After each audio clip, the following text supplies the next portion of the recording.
The broadcast is now starting. All attendees are in listen-only mode. Good morning, and thanks for joining us this morning for our threat update from Raytheon Websense. I'm delighted to be joined today by Leonard, who is the Principal Security Analyst at Raytheon Websense. His role involves looking at a lot of the upcoming and current threats, and is a really fantastic person to give you a brief on what they're seeing right now in the threat landscape, and also what the predictions are for priorities for IT security teams throughout 2016. Just to give you a brief overview of today's objective, it is exactly that, really, to give you insight on how you can respond to a more dynamic threat landscape, more challenging threat landscape that IT teams are facing today, and also provide analysis of upcoming threat trends you need to be aware of for next year, help you prepare for those. So a brief agenda. I will give a brief introduction to Bytes, for those of you who don't know us. I will keep it brief, however, because I'm aware that the crux of the insight today is going to come from Carl. He will then take you through the current threat landscapes, information on threat galaxies, a method of modelling that you can look to use to help to defend against threats, and the insights that provides you. And also he will then take you through Raytheon Websense's predictions for 2016. So what the analysts and researchers, based on a myriad of information they collect across the globe, think is going to be occurring and should be those trends for 2016. And lastly, we're going to look a little bit further into the future and do some crystal balling on things like the Internet of Things, future trends that we should be starting to think about and prepare for right now for a live Q&A. Little bit around housekeeping for today's session. So attendee lines will be on mute throughout the webinar. However, questions are more than welcome. We have a Q&A at the end. Please do take time throughout the webinar as questions occur to you to pop them through on the questions function or the chat function, and I'll pose them to Carl at the end. Really fantastic opportunity to ask a senior analyst at Websense what he thinks around some of the issues that you're facing. We will keep discussions today strategic and high level, although this isn't a sales webinar. Commercials, of course, on any products, etc., can be discussed offline. That's encouraged. However, today is all about giving you some insight into future trends. There is a survey at the end. Please do fill it in so we continue to make sure that what sessions such as these hit the mark in terms of providing the right types of insight. And lastly, we will record today's session so you can share that with your wider business. So a very little bit about Bytes. Bytes Security Partnerships are an IT security specialist reseller within the large multinational Bytes Altron group. We have been founded and are dedicated to network security. We only focus on security and have been doing so for the last 16 years. The reason that's important is that we really do aim to combine the agility and specialism for our customers of a small independent reseller with the backing and the resources of a larger global group. So we very much run as an independent and are passionate about security education. That's one of the reasons we hold sessions like today, our regular seminars and webinars, in order to update our customers and help them future-proof their security estates. We do enjoy top partner statuses with some of the leading vendors out there, such as our platinum partner today, Raytheon Websense, and that allows us to provide real technical expertise and insight around these technologies, in addition to the commercial value we can provide. Lastly, we offer unique direct-to-engineer support, so we support technologies such as Websense with direct-to-escalation engineer support, meaning that we escalate less support tickets to the vendor, and we are a really proactive partner to be working with in terms of supporting new technologies. So that's enough about us. Why are we here today? So cyber attacks. There are more breaches. There are 6 major data headlines in the UK in the last month, not to mention more recent attacks such as major VTech attack, which had more than 5, potentially up to 5 million children's details released to potential bad actors on the web. coupling that with, there are more complex estates. There's, people are working on remote devices. There's vast screeds of raw data that security operations teams are tasked with analysing, tasked with decoding in order to protect attacks and to make sure their businesses are secure. So your job's really hard, and that's why we want to run sessions like today to give you some methods and strategies to deal with that.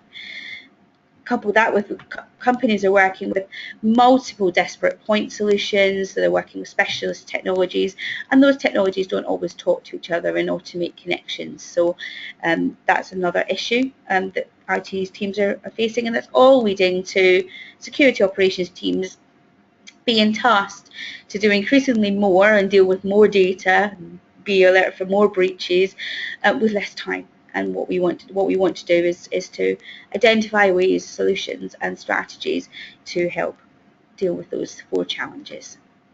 So I'm going to hand over to Carl now, who's going to take us through a bit of a state of the nation on current attacks, and also a look at the future and things you can be preparing for the next year to come and further. Thank you, Shona, and good morning, everybody. This is Carl here. And today I'm going to take you through current thinking in industry and also what sorts of tools you could potentially use and the methods that could be beneficial to you. I'm going to give you a list of resources as well and point you through to 2016 security predictions. We've already had thousands of downloads of this particular report. It was released just a week ago. So I'll be taking you guys through that in a little bit more detail and insights. I'm also supported with some of the real-world data that we're getting from the security labs here at Raytheon Websense. If you do have any questions, definitely encourage those, as Shona said. Do feel free to ask, and then we'll cover those off at the end. I'm looking to get through this in about 35 to 40 minutes. There's quite a bit to get through, but hopefully you'll come away with a better understanding of the current thinking within the security community. And of course, if you've got any comments or questions, do feel free to hit me up on Twitter. I'm on @CarlL_Security. So let's take a look at the larger threat landscape then, and we can look to ENISA. This is our European Union Network and Information Security Agency. And every year they produce a threat analysis report, and they list their top 15 threats. Now, Raytheon Websense actually look at 12 of these areas. We don't necessarily cover DDoS protection or physical security, but we definitely look at data theft, whether from an insider threat or an external attacker. But we're looking at things like botnets, spam, phishing, malicious files, and the techniques and tools and the procedures that malware authors are using in order to try and extract data outside of your organization, or indeed, deface your websites, or to incorporate your machines into their botnets. So let's take a look at a case study of just how they might go about doing this, and also interfacing with your supply chain to conduct data theft. So this is an actual case study that came through from our telemetry. I've had to redact it, of course, with company names, but I can definitely tell you that the malware authors these days are very good at performing reconnaissance, understanding their target, and they will choose the targets carefully, depending on what their end goal is. So they actually hit a company, let's call it Company A, to conduct some data theft. And that was an understanding of what CRMs, the particular industry sector, is using. That's customer relationship management tools, and that was their sole purpose. They extracted that piece of information, insight, from Company A. What they then did is found a company that was using that and used it as a test bed. And Company B, they actually discovered that there was an issue with that particular CRM, but they also realized from their analysis that Company B actually worked with Company C. So they actually use that as a platform to get into Company C and conduct data theft. So Company A and Company B were actually just collateral damage. They were the stepping stones, as it were, into their actual target. This webinar is titled sort of Cybersecurity Beyond Belief. So, things that surprise me, things that surprise you perhaps. And what's surprising here is that as I speak to businesses here in the UK, or indeed farther afield in Europe and the US, companies don't necessarily vet their supply chain. I think there needs to be a necessity to have that peer-to-peer relationship to collaborate and share information around that peer group, and also just understand the capabilities that your supply chain have of intercepting threats, because they could very easily be, as in this case study showed, a way to get into your organization. So definitely a need to focus on the efforts that your supply chain are putting in to security, of course, as much as yourself. Now, that was one particular case study, but here at Raytheon Websense, we actually find millions, if not billions, of threats every year, and we're able to intercept those. So when we look at the raw numbers that the security community provides to us, for example, the Verizon Data Breach Investigations Report, or the DBIR, as you may know it, a very popular report. They release it every year. They identify 80,000 security incidents in 2014. When we're looking at those numbers, and we're looking at what other numbers are available to us, we actually see that the antivirus industry, for example, they observe 500,000 files per day. So that's some sort of order of magnitude different than that 80,000. So when you're looking at these numbers, you really need to understand what they are referring to. Certainly in our annual report that we produce, we identified 4 billion security threats in 2014. Again, several orders of magnitude different. We're looking at security incidents that were intercepted, that obviously were not successful. The antivirus industry is looking at individual files that are coming in. Might be multiple variants of those, because we know that malware authors use polymorphic malware. They actually change the file for sometimes unique downloads. They customize the malware ever so slightly to try and evade detection. So we're looking at those 500,000 files a day. That's something like 20,000 an hour. But obviously within our customer base, we identified 500,000 incidents an hour that were intercepted. So very big numbers there. So that tells us really that the malware authors have a vested interest in generating new threats and continuing to attack organizations. So we should not be surprised that the attackers are still getting a very good return on investment from their activities. They're clearly pursuing this activity. The big numbers show that. So they're getting a return on investment. So as well as those big numbers there, we also look to better understand the severity of an attack and exactly how really the attackers have established a foothold in organizations. And we use one particular metric to do that, and it's called dwell time. We do have a white paper on dwell time. Yes, I've linked to it at the bottom of that slide there. It's called Cyber Dwell Time and Lateral Movement. The link there on our raytheoncyber.com website. So dwell time is actually defined as when a malware author enters your environment and continues within your environment until they leave, either through you ejecting them. You've intercepted the attack, you've perhaps intercepted it, you've stopped the call home from occurring and the data theft occurring, or until they just get what they need and then eject. So really it's quite surprising really that dwell time is typically on average more than 200 days. It's currently trending about 220 days that the malware author can be in an organization. So just imagine that for a moment, that for over half a year a malware author can be in your organization looking around for intelligence, looking around for data, extracting that, an astonishingly long amount of time. Now we also look at the window of exposure. This is what we define as the time it takes really for a traditional antivirus to detect a particular threat.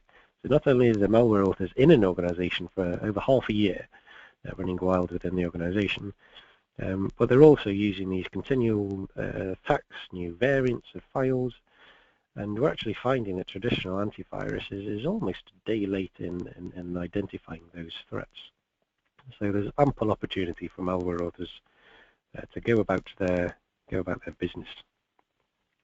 So we actually surveyed several thousand C-level individuals running big businesses, CSOs actually, and we quizzed them around how do they measure this security sort of threat. And we found that many just count the number of breaches. Some track incident response times. It really surprises me that only a third of those in our survey actually measure and understand dwell time. So definitely an opportunity there to set yourselves apart from other organizations to look into dwell time and better understand of those 4 billion security incidents, just how long are the malware authors within your business. So we've quickly covered off there some of the top threats as identified by the European Union Network and Information Security Agency. We took a look at the case study of how the supply chain can be used as a stepping stone into your business. Now we took a look at the challenges of the numbers that the security industry provides, but also some way to get a better understanding of the severity and then the attacker methodologies that they're using within an organization and dwell time. So let's now dive into these threat galaxies and how we at Raytheon Websense actually use some pretty cool systems to better understand industry differences, regional differences. It might not, people might not believe that there is such a difference from industry to industry, region to region in terms of threats that are observed. So we use this tool called Threat Galaxies. Now the methodology behind it is relatively straightforward, in that we can plot attributes in the system. Those could be anything from the top-level domain of compromised websites. It could be the ASN reputation, asynchronous network reputation. It could be just IP addresses themselves. It could be the presence of some script that's been injected into the website that forms a redirect to some malicious payload. So we plot these attributes in these charts as nodes. So each individual, this is actually a plot of threat families. So that would be the nodes, and then we can see how they're related through the lines that are drawn between each node, these so-called connections. And then through that we can see a chart that looks kind of like this fireworks display here. We can see that there are various outliers around the periphery that allow our researchers to then zoom in on those points of interest. Because as you can see, there's sort of clusters of threats that we can associate with a particular name. The coloration indicates whether a threat exists within a particular industry sector or not. If I recall, this was taken from our recent financial services healthcare industry analysis reports that were released in the middle of the year. The green indicates that the threat is popular within an industry. Purple says that it's not. So we can actually zoom in on these and understand better the threats facing a particular region or industry. Now this shows us here that Apache is quite common for the industry region combination that we're interested in. Seeing a little bit of black hole exploit kit there, and the Asbox banking Trojan. Geodo as well, that's a data stealing Trojan. Not so much Citadel. So Citadel is a banking variant. We've seen fake email portals, not so much. That's in the top right-hand corner there. So they're the ones that the malware authors set up to try and capture usernames and passwords to web-based email systems. So this system, these threat galaxies, allow us to better understand the differences between the regions and industry sectors. And we can actually do even deeper dives into those to understand what is currently facing the UK and whichever other industry we might be interested in. For example, highlights from our industry drill down reports were that we actually saw 300% more security incidents within the financial services sector than the average industry. So financial services definitely having a hard time of it in case of the sheer volume of threats that they are encountering. Healthcare even more so, 340% more security incidents than the average industry, and 1 in 600 of those are what we consider advanced. Now advanced would perhaps use evasion tactics. They're using obfuscated code to hide their code from analysis.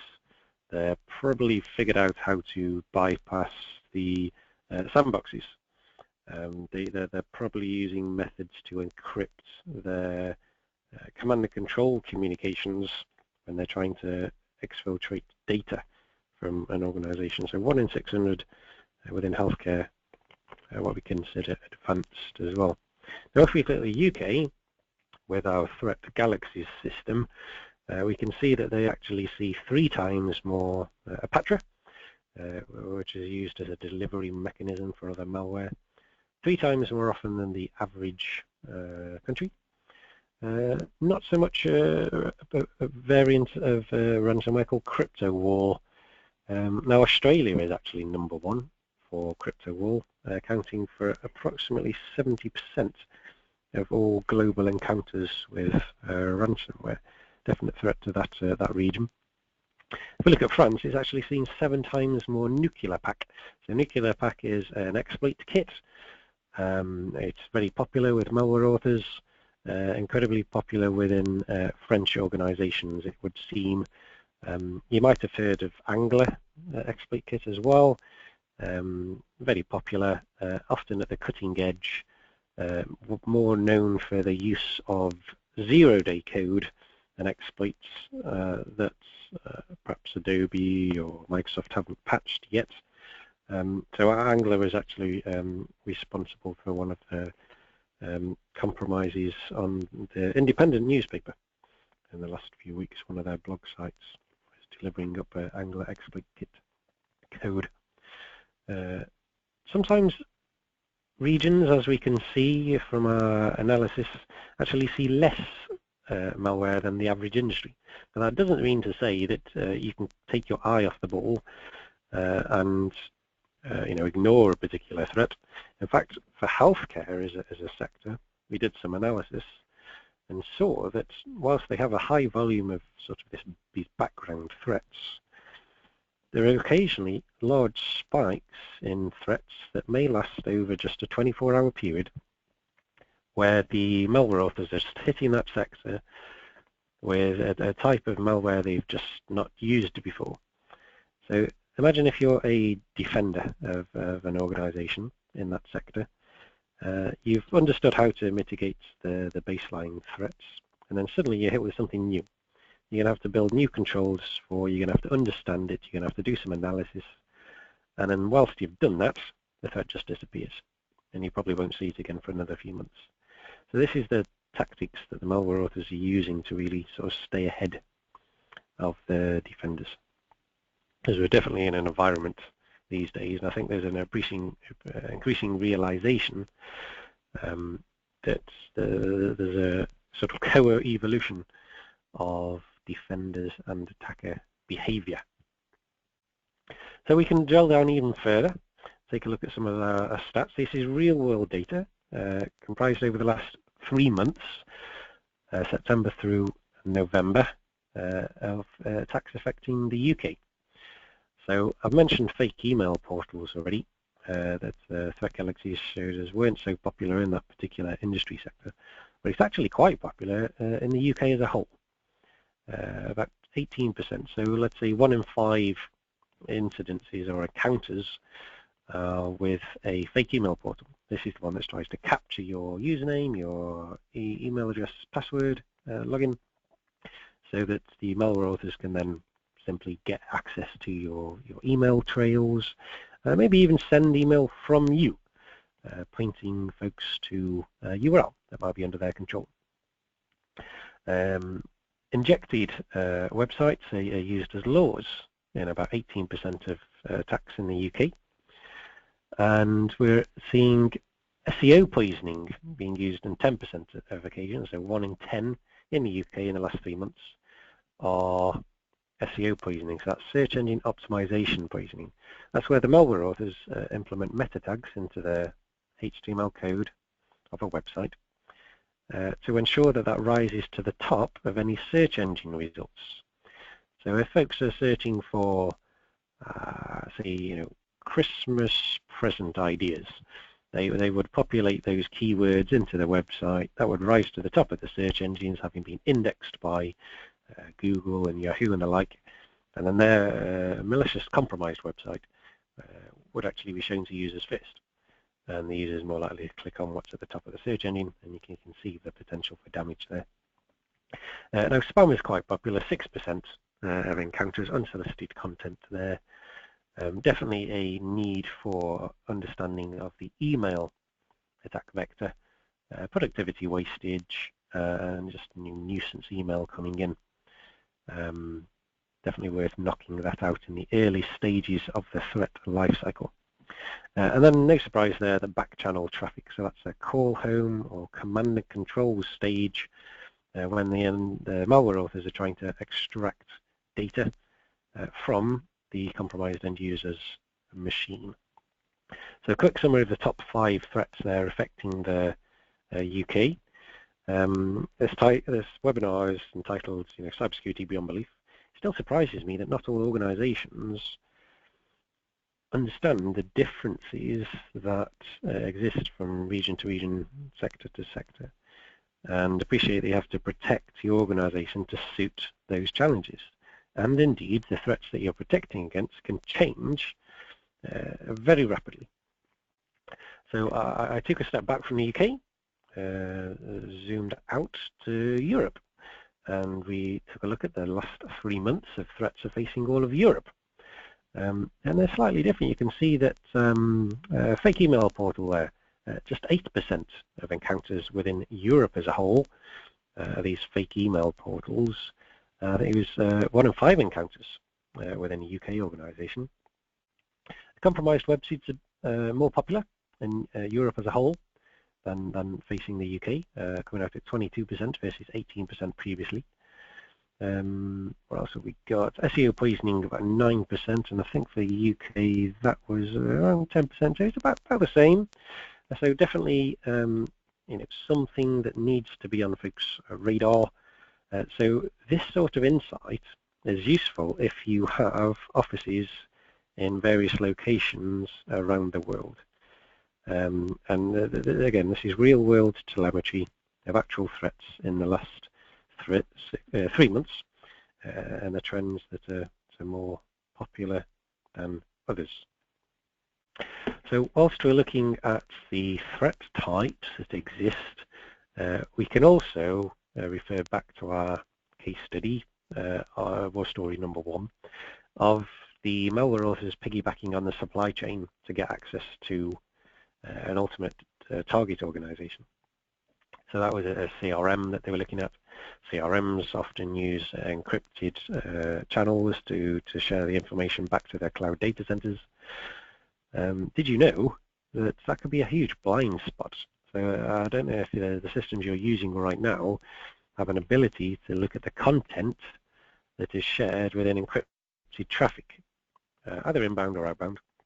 And we know that lots of social media websites use HTTPS right now. Definitely be a development over the last 18 months. Twitter and Facebook and the like are enforcing that on login pages. Potential blind spots around over a third of all traffic is encrypted.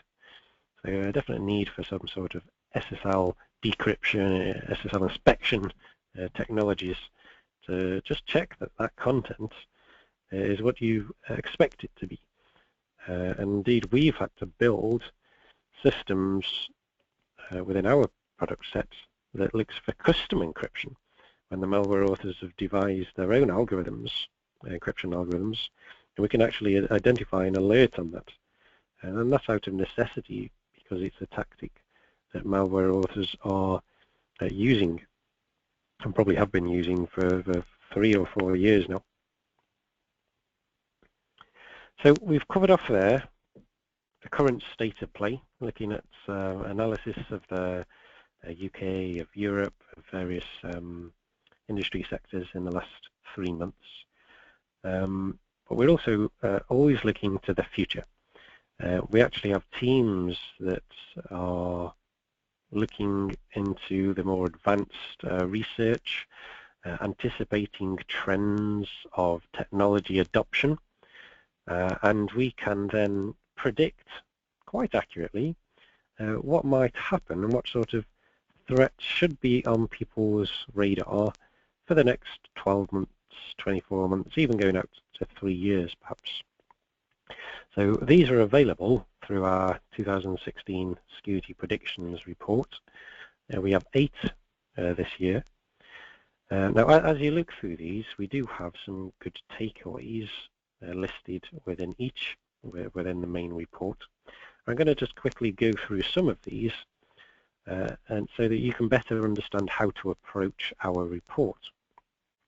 So our first prediction that we had was around the abuse of the US elections by malware authors, piggybacking on that large global event, because we know that malware authors historically in the past have piggybacked on large events. We've seen themed threats relating to the Olympics, to the World Cup, whatever it might be, that the malware authors know that they can sort of get the better of people's curiosity. They will open that video with some, hot gossip about a particular politician. They realise that end users are getting their news from social media sites, so they'll host these sort of pictures or URL links on Facebook and Twitter and the like. So you might think, well, this is more around the US elections. How is this going to affect us in the UK and Europe? Well, I'm sure all of our population have got a vested interest in how the US are doing and what politicians get into power, but also because the US elections, it's a good case study and an event that doesn't happen so often. 4 years is a long period of time in our environment, in the security environment, and the threats that were observed in 2008, 2012, and then to be observed in 2016 remarkably different.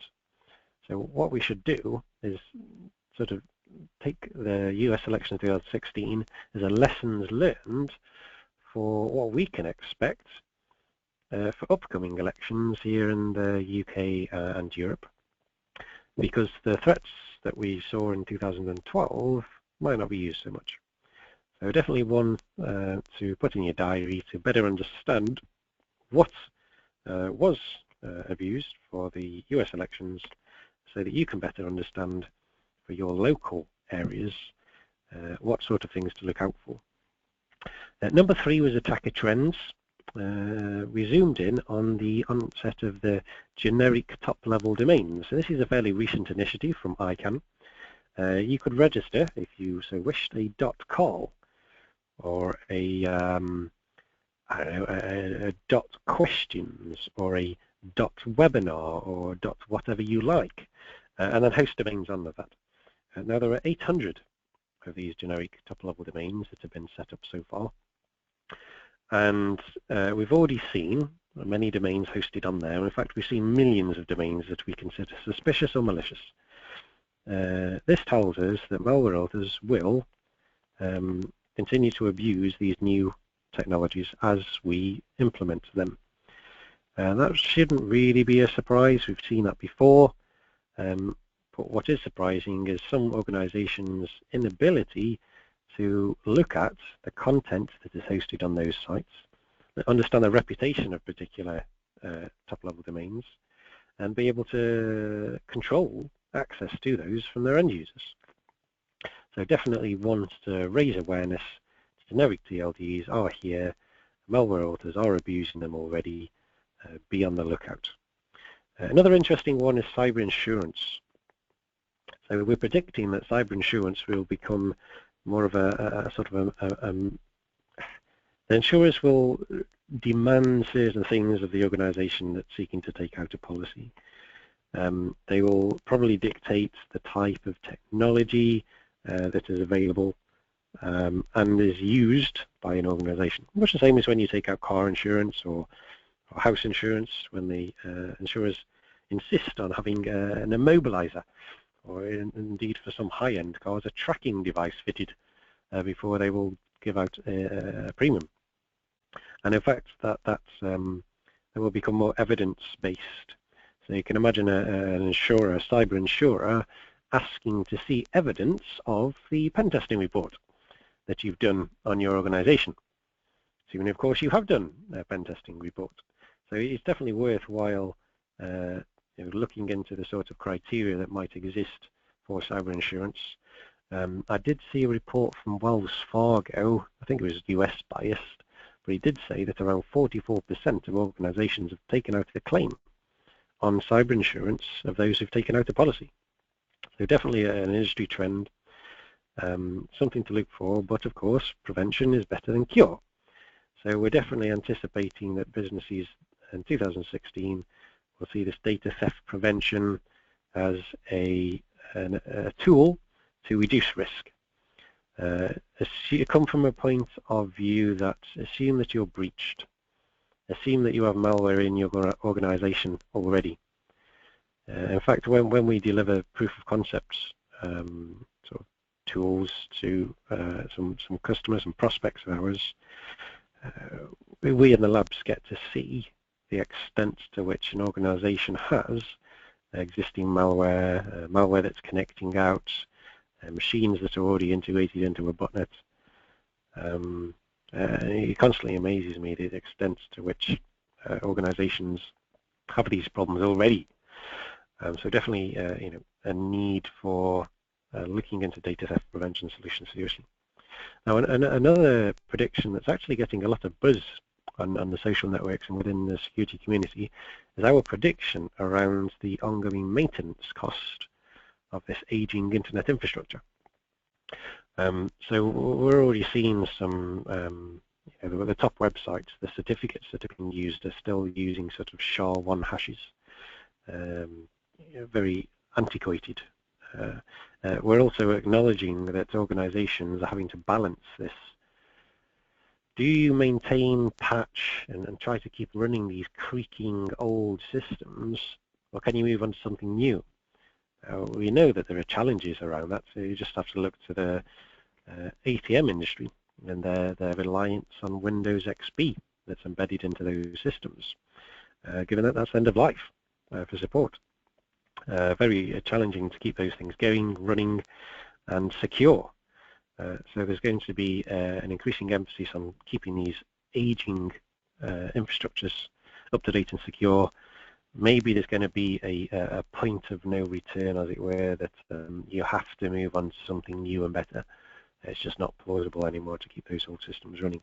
So 2016, definitely one where this will become a major pain point for organizations.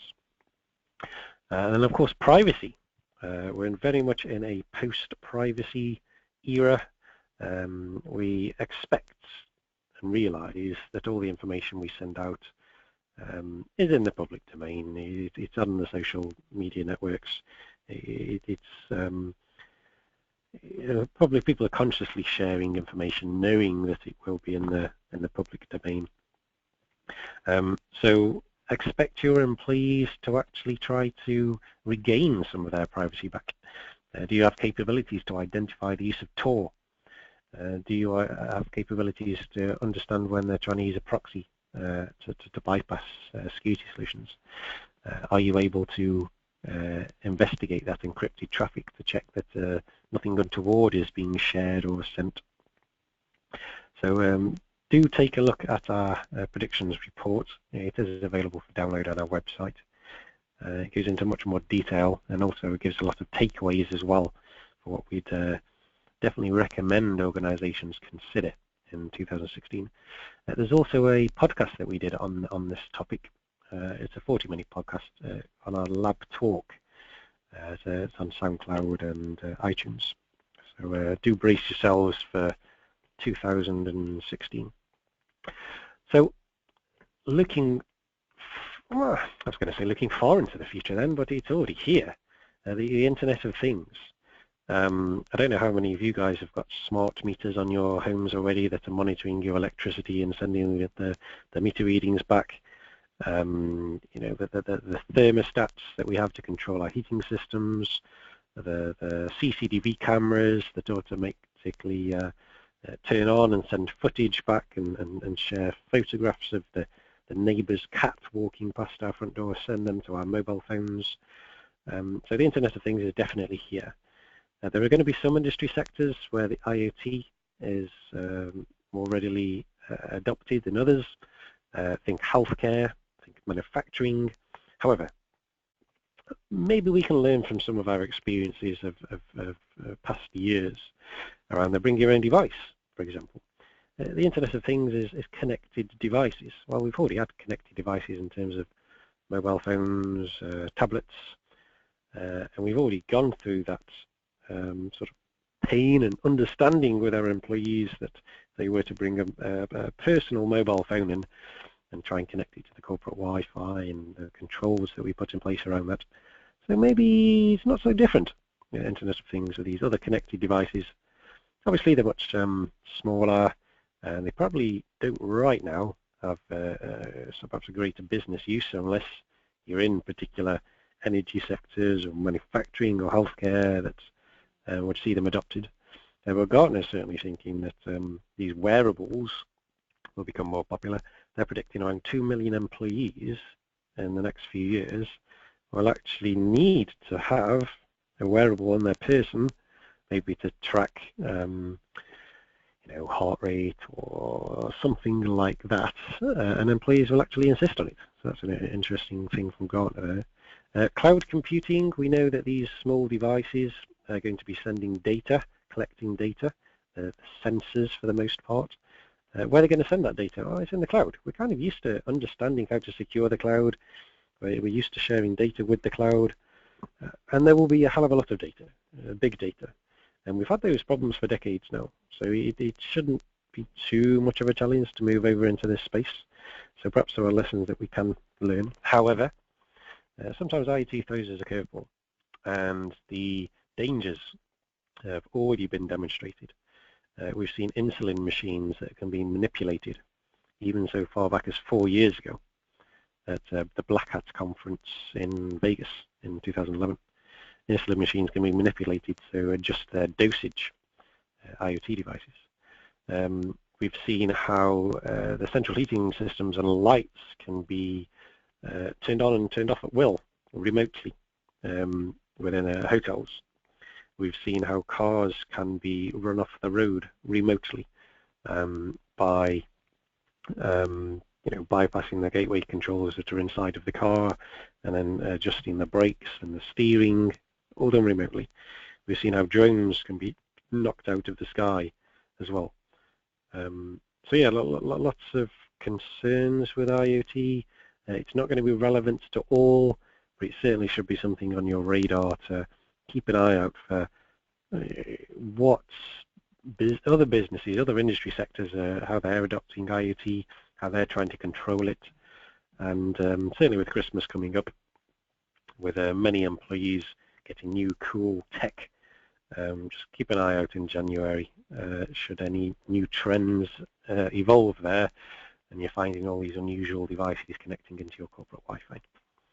So just before we hand over for questions, just a quick summary really of what we've spoken about. We've seen that there's lots of content being generated by these malware authors. They're They're sending files into us, they're sending emails into us, they're sending URLs, compromised websites, and we can analyze that content and apply our analytics on top of that to better understand the context of the threat. Context could be at what stage of the threat life cycle is this attack? How long has it been in my organization? How long has it been communicating out to a third-party server? Where is that third-party server? Have we seen other attacks use that same ASN before? And we can present that in a way that provides actionable intelligence so that you can better protect your organizations. So I'd definitely recommend taking a look at these metrics. Look at the big numbers, but also look to understand the severity of attacks. Look to track things like dwell time and understand how you can trend that down to stop those attackers from being successful. Definite realization of the need to move to actionable intelligence, to go beyond the raw data of an attacker has occurred, an attack has occurred, an attack has occurred. How severe was that attack? Were you protected? Which end user was it sent to? What if the malware author changed an attack method? How close are you then to that data theft? So you use actionable intelligence. You can start to get through the investigative reports and the tools that we're building here at Raytheon Websense. Look at the context as well. So that's part of actionable intelligence, really, to have that understanding of what threat was it? Is DoDo relevant within your organization? How many injection laws are you seeing in the last 3 months to build up that sort of understanding of what the attack is and how to best mitigate? And also, as we've seen, learn from past mistakes. Take a look at that aging infrastructure. Take a look at the parallels that might exist with the Internet of Things and see if we can all learn from our past mistakes to move forward. So with that, I thank you for listening to this presentation. We do have a Q&A session now, but do feel free to hit me up on Twitter afterwards as well, at Carl L. Security. So Shona, hoping we've got some questions from the audience that we can take a look at. I do, thank you very much, and thank you very much for your presentation today, Carl. Just want to also draw everyone's attention to the questions box, so if you have any questions that occur to you while we are discussing on the Q&A, please type them in and I will pose them directly to Carl. Now is your opportunity to ask questions about anything that you've seen today, or anything sort of data and content security that's you've got any burning questions. I do have one question in the audience regarding what they should pay more attention to. Do Websense recommend, or is analysis showing that we should pay more attention to the insider threat or outsiders, attackers that are, with data theft as their objective? So okay, insider threats or outsider attacks, Carl, to summarise. So we have tools and technologies that can help in both situations. If we look at an external attacker, they go to some way to better understand your organization. They try to figure out where your data resides. They're trying to figure out if that data exists within your supply chain. Insiders might already have that information. So you've got to look at both as a serious threat, really. The insights that we have are that the insiders are going to be using tactics such as, I don't know, maybe taking sharing data or records out as images and try and print those off, probably realizing that if they just sent individual sort of text fields out over email to their personal email account, people will probably notice that. So yeah, we've had to build technologies to adapt to the techniques that an insider has, as much the same as we've had to do to counter some of the methods that an attacker uses. And those technologies can be different. But both need to be treated equally, but do just bear in mind that your insiders, your employees, your disgruntled employees, your even contractors, could have already access to the systems that the external attackers are desperately trying to gain access into. Okay, thanks, Carl. I've got a question that's popped up regarding, you mentioned the insider threats there and different methods. What technologies are available right now in the current product sets to prevent that scenario of people thwarting traditional methods of blocking data getting out? Okay, so you definitely need to be looking at the technologies to inspect encrypted traffic, whether that be to identify sort of custom encryption or just encrypted traffic in general. Also, just start from the basics, really. Do you have open access for your employees to peer-to-peer file sharing networks and things like Dropbox? Do you allow people to send large files to web-based email providers? Do you even look at the content of those files and see how that's being sent out to your environment? So there's definitely opportunities with a proxy gateway that you can then look at what is being sent, so that's the context, where it's being sent, who it's being sent to, and who is sending that. So then you're looking at a more complete package, as it were, as your data theft prevention technologies that understand the tactics such as printing material on a hard copy, have OCR, optical character recognition to read that, read the text that trying to disguise in as an image, and so on, and better understand the sort of regulations that are enforced for your particular industry sector. Within our products, we have thousands of policies that are already pre-configured that are relevant to region and to industry, to zoom in on the type of data that most matters to you. But of course, you first got to figure out where that data is. So there's actually technologies that you need to employ to identify your important data.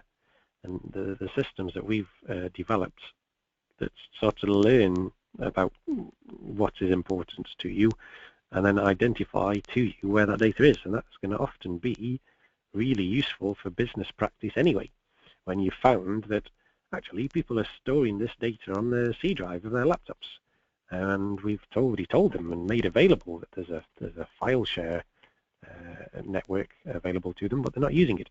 So you can see sort of malpractice, as it were, being identified as well. So a data theft prevention solution has got many purposes and can give many benefits to the business best practice, as well as protecting yourself from the tactics that an insider would use. Okay, thank you very much, Carl. I will take one more question as we're running towards 11 o'clock. Someone's asked if I just had to pick one main threat to focus on with limited resources, what should I do? What should I focus on? What's the one people need to watch the most? Righty. So I'll zoom in there on that limited resources caveat. So do take a look at end user education. Let your end users know that what a US election threat looks like. Let them know what a malvertising is. Let them know what a spearfish typically looks like.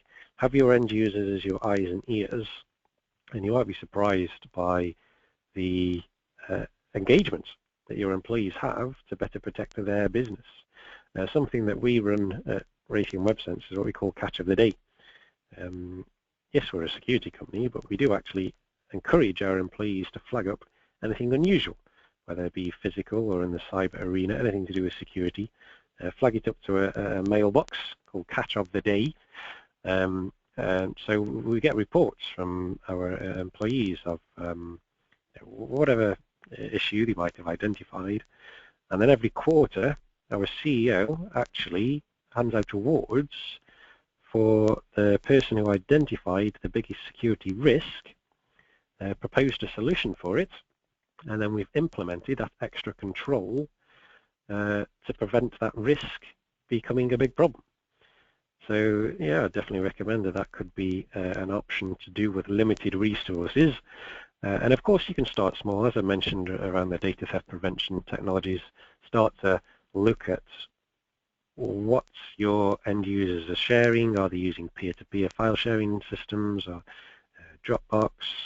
Perhaps consider locking down the access to web-based email out of working hours, things like that you can do to move forward on a journey to implementing a full-blown data theft prevention tool. Okay, thank you.